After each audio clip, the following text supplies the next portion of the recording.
Nazdar lidi, Jarka Broky. Zajel jsem se podívat do bývalého vojenského letoviska Kupary, které se nachází cirka tak 10 kilometrů na východ od Dubrovníku. Ano, jsem v Chorvatsku, jsem v Evropské unii. Po mnoha letech jsem dorazila podívat se, jak to tady vypadá. V 90. letech zuřila v bývalé Jugoslávii válka. A mně to tak připadá, že tady toto krásné letovisko, které si pamatuje dobu absolutního luxusu, se stalo jakýmsi skanzenem právě zmiňované války.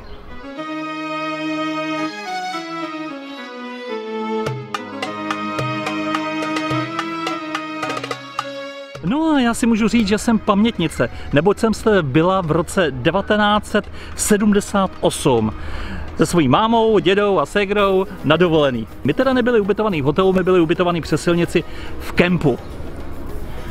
Ale sem jsme se chodili každý den koupat.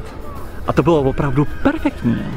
Tady hrála hudba, všude byly zmrzlinové stánky. Paráda. No a teď se podívejte, jak to tady vypadá. Rozstřílený ještě od války.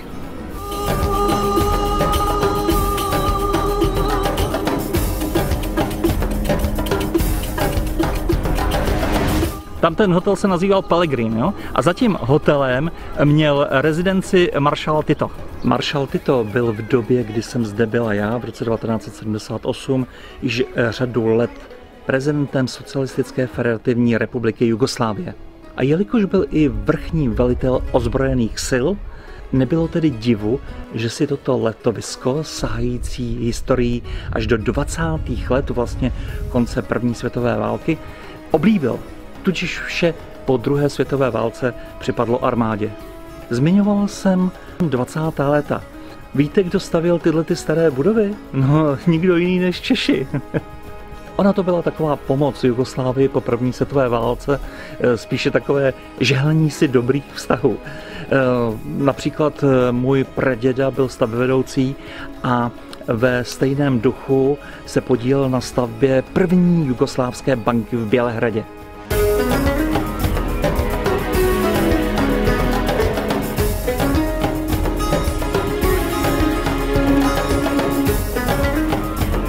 Tady bývala restaurace a jsem chodila na zmrzlinu a na Coca-Colu. Podívejte se, jak je to tady krásně vybydlený.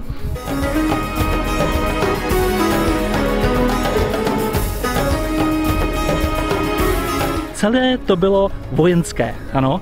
To byl celý vojenský objekt, takže se chodilo na speciální propustky. Můj děda, co by štábní kapitán, bývalý, jo, za doby československé armády, to bylo ještě před 50. letama, abyste si nemysleli, že byl nějaká guma teďko jako z poslední doby, ne?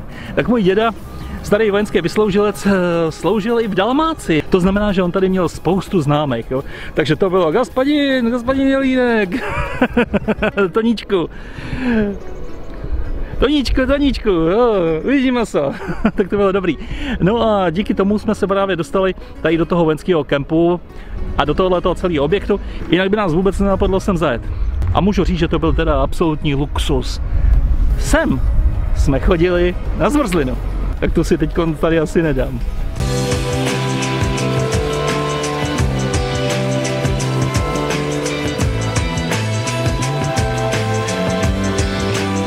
Tak jste všichni mohli vidět, jak to tam vevnitř vypadá, no, aby to stačilo jenom trošku natřít, jo, nalakovat okna, zasklít hlavně a mohli by sem klidně na jídlo už začít chodit turisté. Ovšem, proč tomu taky není, jo, anebo proč tomu tak je, tak to je mi záhadou. Já si myslím, že v tom bude hrát opravdu těžká politika soudobé Chorvatské republiky. Patrně tady nejsou vůbec vyřešený majetkové vztahy, jo? A Bůh ví, jestli to ještě nepatří armádě, jo? I když to teda jako veřejnosti už zpřístupnili. A tady byly venkovní stánky se zmrzlinou opět a s grilovanýma čebabama, s dalším pečeňára. Takže tady jsme prostě jedli a jsme vegetovali. Páni. Takže to tady všechno aspoň takhle zůstalo. A i na téhle lavičce jsme seděli.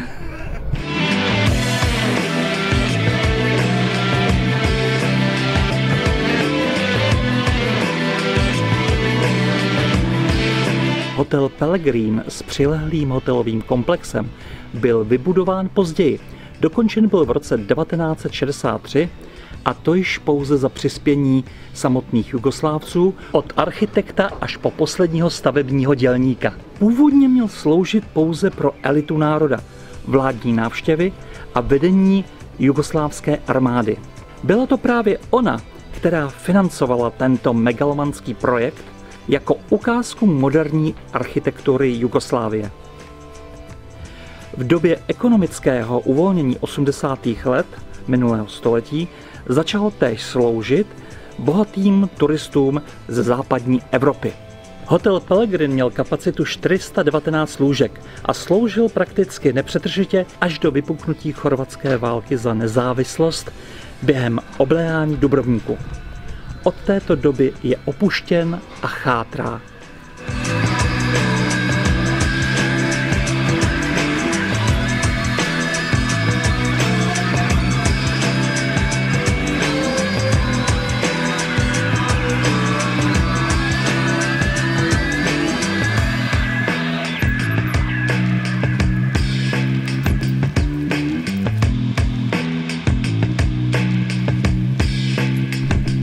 Jak říkám, nahodit lana na výtah, jo, a jsou výtahové šachty. Trošku to opucovat, natřít, zasklít a hosti můžete přijet. Já být multimilionářka, hele, a to tady celý koupím. V rámci EU. Díky to ostuda, nechat takovýhle objekt chátrat. Je to všechno bytelný, jo. To je prostě poctivý jugoslávský beton, z kterého to bylo postavený. Věčná škoda.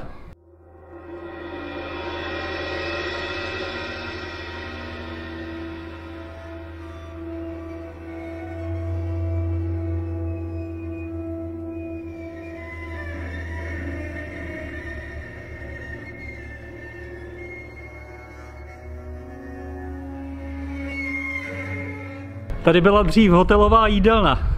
Vím, že jsem se tady byla jako dítě podívat, protože to samozřejmě mě zajímalo, jo. Ale děda, jelikož držel kasu, tak ten říkal, ne, my si uvaříme jídlo na plynovém vařiči v kempu. Protože všechno bylo mnoho skupo, jako drahý, jo, tady. To už taky bylo, že jo. Jenomže zase ty rekreanti tady byly na nějaký poukaz, ale ten zase my jsme neměli. My jsme nebyli zase tak obrovský šajby. Ale dlažba je tady původní. Je zajímavý, kdyby to bylo v Čechách, tak už je dávno vytrhaná a někdo ji má na chatě.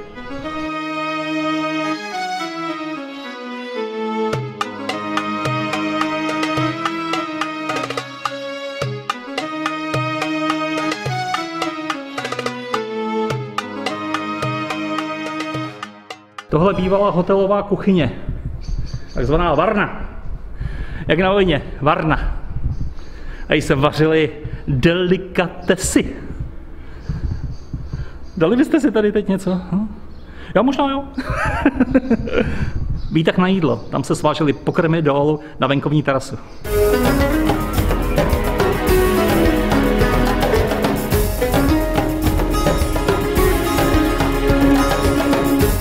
Tam se půjdeme podívat za chviličku. Tam i maršál Tito chodil pěšky.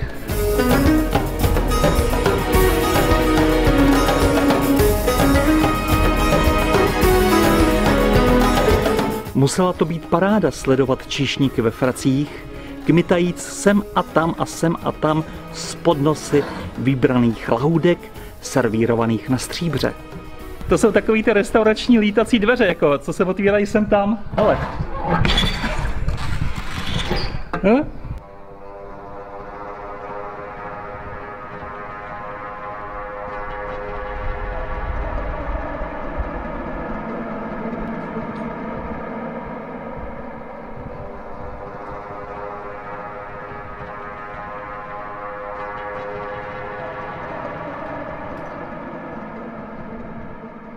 Teď jsme ve spojovací chodbě, kde byl rezidentní hotel propojený s hlavním hotelem. Uvidíme, jak to tam bude vypadat. Musím koukat, kam šlapu. A sem je bez toho zákaz vstupu. Nebo vstup na vlastní nebezpečí. Jo? Kdyby mě spadlo něco na hlavu a i kus toho železa, tak teda jako, tak to radši ani nedomyslet. A hlavně by se na to nestahovalo pojištění, protože jakmile jsem pojištěná, jo, tak mám líst jenom do objektů, které jsou veřejně přístupné. A tohle ten asi patrně není. I když teda jako žádná cedule, že by se sem nesmělo chodit, jo. Tak a teď jsem v hlavní hale hotelu. No, je to tady taky hezký.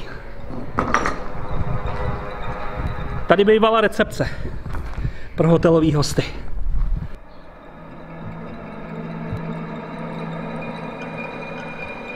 Hele, ale víte, co je tady železa? Tady nahoře v těch konstrukcích stojí bývalý klimatizace a tak? Jako, že tady se to ve sběrnách asi jako moc nenosí, no.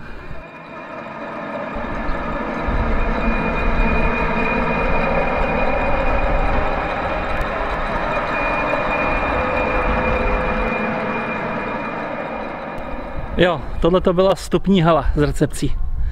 Přesně tak. Nahoře ty pokoje, to je jak přes kopírák, to je tak, jak jste viděli v Pellegrinu.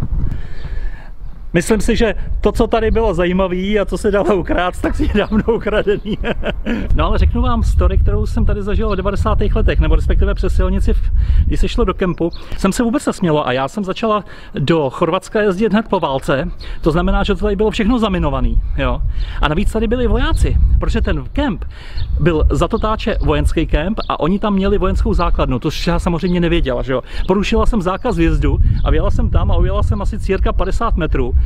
A normálně na mě vyskočila chorvatská armáda se samopalama. Jo. Vytáhli mě z auta, já jsem musela stát rozkročená u auta, děti malí, jo, ty brečely v autě, ty že jí zabíjejí tatínka. No a samozřejmě, že nám sebrali pasy a čekali jsme tam asi hodinu, jo, než nás kontrolovali, že nejsme žádný diverzanti, jo, že tam nechceme prostě nic udělat. No. Takže to bylo někdy v roce 1997, no hned po válce, hned ten první rok po válce jsme sem jeli. S rodinou.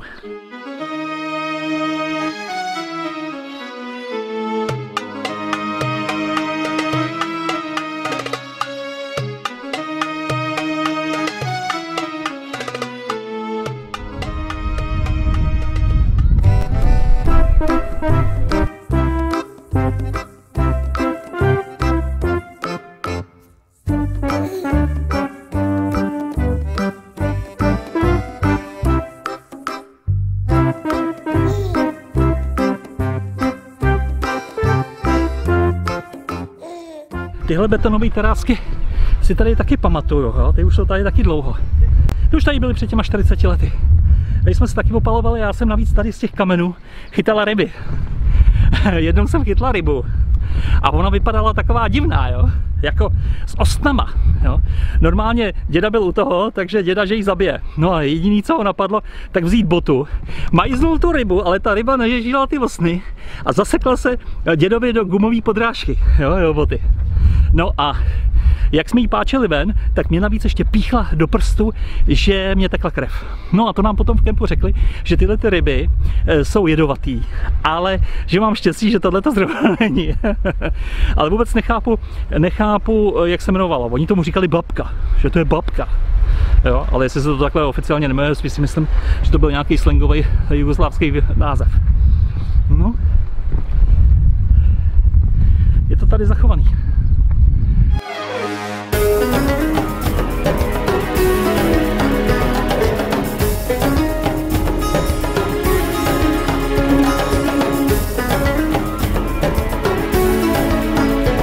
A tamhle je ta Titova rezidence, jo, jak jsem vám říkala. A tamhle je ta Titova rezidence, ale vypadá to taky nějaký rozbouraný.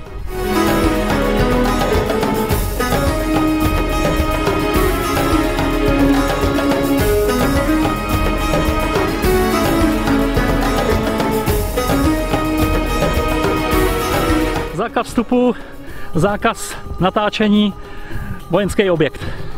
Bohužel, takže nebudu provokovat, nechci tady skončit v chorvatský base. Chci si užít pořádně dovolenou ještě. No, ale alespoň jsme se mohli podívat, kde jsem jako děcko trávila svoji letní dovolenou. A jaká je současnost v roce 2019. Čau, Jarka Brky.